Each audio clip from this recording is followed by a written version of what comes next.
कुछ ईअं चई ऐं मूंखां हिन पैसा वरिता। उन खां पोइ ही मूंखे माना को बि मुंहुं नथो ॾिए ऐं हिन मूंखे काफ़ी चेक ॾिना आहिनि। काफ़ी चेक हिन मूंखे ॾिना आहिनि जेके कूड़ा आहिनि, जंहिंजूं तारीख़ूं ख़तमु थी वियूं आहिनि पर हे चेक पास न थिया आहिनि। ही जेके चेक आहिनि ही मूंखे सभु हिन कूड़ा चेक ॾिना आहिनि। उन खां पोइ काफ़ी 3 महीना अॻु में मुंहिंजो हिकिड़ो माइट मुश्ताक अली जोयो उहो मूं ॾे आयो। उन मूंखे चयो त भाउ मां विच में अचां थो। पहिरें त मां उनखे न चयो त भाउ तूं मुंहिंजे विच में अचे या छा।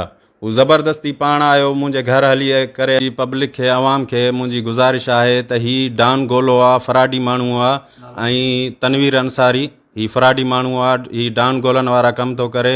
ही माण्हुनि खां पैसा वठी वरी पोइ उन्हनि खे जेको आहे सो नथो ॾिए, उन्हनि खां ठगियूं करे थो वञे ऐं हिननि खां खुदारा पासो करे वञो।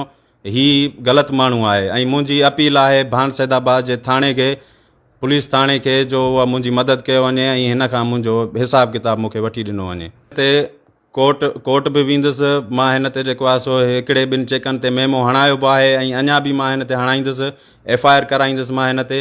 हींअर मूंसां को बि मुंहुं सुर न करे रहियो आहे। जेॾीमहिल मां हिन खे फ़ोन कयां थो या छा बि कयां थो, सिर्फ़ु कूड़ा आसरा ॾियो, वरी नवां चेक ॾियो ऐं मूंखां जान छॾायो, ईअं हलियो थो वञे। मूंसां को बि मुंहुं सुर नथो करे। मुंहिंजी टोटल 50 लख रुपया पेमेंट आहे हिन ॾे।